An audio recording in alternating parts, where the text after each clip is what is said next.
ஆண்டவராகிய இயேசு கிறிஸ்துவின் நாமத்தில் காலை வாழ்த்துக்கள். இன்றைய மன்னா, சீயோனிலே துயரப்பட்டவர்களை சீர்படுத்தவும், அவர்களுக்கு சாம்பலுக்கு பதிலாக சிங்காரத்தையும் துயரத்துக்கு பதிலாக ஆனந்த தைலத்தையும் ஒடுங்கின ஆவிக்கு பதிலாக துதியின் உடையையும் கொடுக்கவும் அவர் என்னை அனுப்பினார்.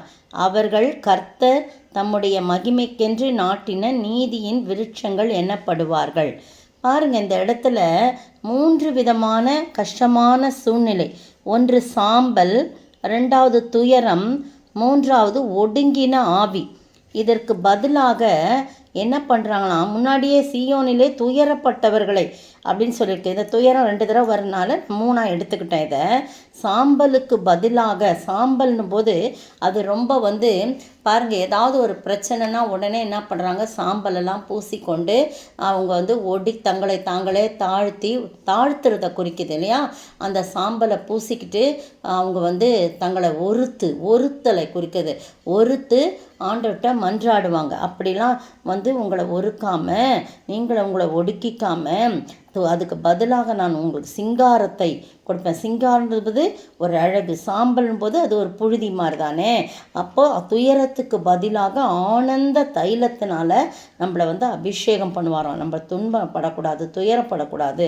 அப்படி அதுக்கு பதிலாக ஆனந்த தைலத்தினால நம்மளை நிரப்புவார், அபிஷேகம் பண்ணுவாராம். அதுமாரி ஒடுங்கின ஆவி, ஒடுங்கி போயிருக்கிறாங்க இல்லையா, நான் இனி எழுந்திருக்கவே முடியாது இப்படி தான் அப்படின்னு சொல்லி தங்கள் ஆவியை ஒடுக்கி கொண்டிருக்கிறாங்க. அதற்கு பதிலாக துதியின் உடையை கொடுக்கவும் அவர் என்னை அனுப்பினார். கர்த்தராகிய தேவனுடைய ஆவியானவர் என்மேல் இருக்கிறார். இயேசு கிறிஸ்துவை குறித்து தீர்க்க தரிசனமாக ஏசாயா மூலமாக சொல்லப்பட்டிருக்கிற ஒரு காரியம், தீர்க்க தரிசன காரியத்தை நம்ம சொல்லப்பட்டிருக்குது. அருமையான வேளையில் இந்த தீர்க்க தரிசனத்தின் மூலமாக கிறிஸ்துவின் முதலாம் வருகையின் போது நிறைவேறிற்றான். இந்த முதல் பாகம் நிறைவேறிருக்கு. முதல் பாகத்தை மட்டுமே இங்கே இயேசு வாசிக்கிறார். லூக்கா எழுதின சுவிசேஷம் 4ஆம் அதிகாரம் பார்த்தீங்கன்னா 16 முதல் 21 வசனங்கள் பாருங்கள். 4ஆம் அதிகாரம் 16 முதல் 21 வசனங்களில் இந்த முதல் பாகம் நிறைவேறியது அப்படின்னு சொல்லிட்டு இதை மட்டும்தான் அவர் என்ன பண்ணுறாரு, ஏசாயா தீர்க்கன் எழுதினதை வாசிக்கிறார் இல்லையா. அதுதான் இந்த சம்பவம். 4ஆம் அதிகாரம் 16ஆம் வசனம் பாருங்கள். 16ஆம் வசனத்துலேருந்து 21 வரைக்கும் பார்த்தீங்கன்னா 18 மட்டும் நான் வாசிக்கிறேன். அப்பொழுது ஏசாயா தீர்க்கதரிசியின் புஸ்தகம் அவரிடத்தில் கொடுக்கப்பட்டது.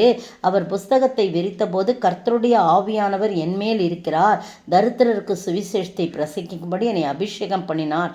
இருதயம் நொறுங்குண்டவர்களை குணமாக்கும், சிறைப்பட்டவர்களை விடுதலையாக்கும், குருடருக்கு பார்வையும் பிரசித்தப்படுத்தவும், நொறுங்குண்டவர்களை விடுதலையாக்கவும்.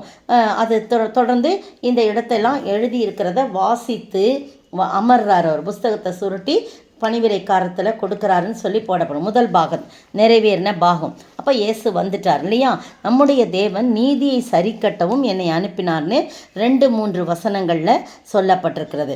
அப்புறம் பார்த்தீங்கன்னா இந்த 2-3 வசனம்னா ஏசாயா 61 2-3 வசனங்களில் நம்முடைய தேவன் நீதியை சரி கட்டவும் என்னத்துக்கெல்லாம் என்னை அனுப்பினார்னு இப்போ நம்ம வாசித்தோம் இல்லையா, 3ஆம் வசனம் அதன்படி. அப்போது என்ற பாகம் கிறிஸ்துவின் 2ஆம் வருகையின் போது நிறைவேறும்.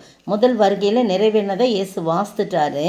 அது 2ஆம் வருகையின் போது இதெல்லாம் நிறைவேறும். இவ்விதமாக 1க்கு மேற்பட்ட நிகழ்ச்சிகளை சேர்த்து தீர்க்க தரிசனம் உரைக்கப்பட்டுள்ள பல பகுதிகள் வேதத்தில் உண்டு. நிறைவேறின தீர்க்க தரிசனமும் நிறைவேற போகிற தீர்க்க தரிசனமும் ஒருங்கிணைந்து நிறைய இடத்துல இருக்குது. அது இந்த ஏசாயா 61 1லேருந்து 11 வசனங்களை நீங்கள் வாசித்தீங்கன்னா தெரிஞ்சு கொள்ளலாம். அதுக்கு பிறகு பார்த்தீங்கன்னா இந்த துதியின் ஆடை அப்படின்னு சொல்லியிருக்கு இல்லையா. உங்களுக்கு ஒடுங்கின ஆவிக்கு பதிலாக துதியின் உடை அப்படின்னு சொல்லப்படும். உடைனா அது மூல மொழி சொல்லலாம். உடல் முழுவதையும் மூடுகின்ற ஒரு ஆடையை குறிக்கிறது என்று சொல்லப்பட்டிருக்குது. கர்த்தரால் தரப்படும் மகிழ்ச்சியினால் அவரை துதிப்பதில் நிரம்பி இருக்கிறத அப்படி ஃபுல்லாகவே நம்மளுடைய துதியினால் நம்மளை நிரம்பி இருக்கிறத குறிக்குதான். எதுக்காக? கர்த்தரால் தரப்படும் மகிழ்ச்சி. அவர் ஆனந்த தைலத்தை நமக்கு ஊற்றுகிறார், நமக்கு மகிழ்ச்சியை கொடுக்கிறார். அந்த மகிழ்ச்சியினால்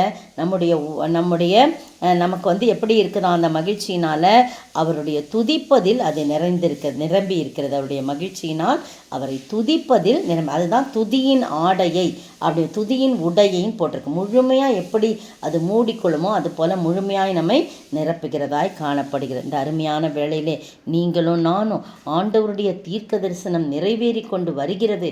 அதற்கு நம்மை ஆயத்தப்படுத்த வேண்டும். நாம் இனி சாம்பலை பூசிக்கொள்வதற்கு அல்ல, துயரப்படுவதற்கல்ல, ஒடுங்கின ஆவியுடைய அல்ல, அதற்கு பதிலாக அவர் சிங்காரத்தையும் ஆனந்த தைலத்தையும் துதியின் உடையையும் கொடுக்க சித்தமுள்ளவராயிருக்கிறார். அதற்காகவே அவர் என்ன பண்ணார்? அனுப்பப்பட்டார். அதற்காகவே நம்மை அவர் அபிஷேகம் பண்ணுகிறார். எனவே பிரியமானவர்களே, நீங்களும் நானும் ஆண்டவருடைய சமூகத்தில் அப்படியாய் காத்திருந்து அதை பெற்றுக்கொள்ள ஆண்டவர் தாமே கிருபை செய்வாராக. துயரத்தின் பதிலாக ஆனந்த தைலத்தால் அபிஷேகம் பண்ணுகிறீ ஐயா, அபிஷேகம் பண்ணுகிறீ.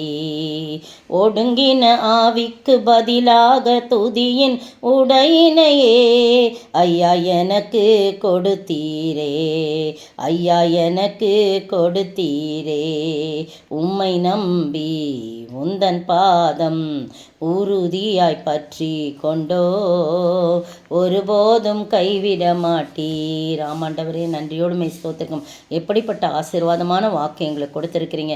நாங்கள் இனி துயரப்பட வேண்டியதில்லை, நாங்கள் இனி ஒடுங்கி போக வேண்டியதில்லை, நாங்கள் இனி சாம்பல் என்று கூடிய அந்த துக்கத்தை நாங்கள் பூசிக்கொள்ள வேண்டியதில்லை. ஆண்டவரே, நீர் அதற்கு பதிலாக எங்களை ஆனந்த தைலத்தால் அபிஷேகம் பண்ணி ஆண்டவரே, தகப்பனை சாம்பலுக்கு பதிலாக சிங்காரத்தை ஆண்டவரே, தகப்பனை கத்தாவை ஒடுங்கின ஆவிக்கு பதிலாக துதியின் உடையை, மகிழ்ச்சி என்னும் உடையினால் ஃபுல்லாக நாங்கள் நிரம்பும்படியாக நீங்கள் கிருபை செய்கிறதுக்காய் ஸ்தோத்திரம். எல்லாவற்றையும் உடைய கரத்தில் ஒப்பு கொடுக்கணும், தாழ்த்துக்கணும். இயேசுவின் நாமத்தில் ஜெபிக்கிறேன் பிதாவே, ஆமீன். நேற்றைய பதில்: நீ தரிசனத்தை எழுதி அதை கடந்தோடுகிறவன் வாசிக்கும்படி பலகைகளிலே தீர்க்கமாக வரை. ஆபகுக் 2:2. இன்றைய கேள்வி: அவன் பேரில் எதையும் வசனித்து சொல்லப்பட்டது. அவன் பேரில் எதையும் வசனித்து சொல்லப்பட்டது.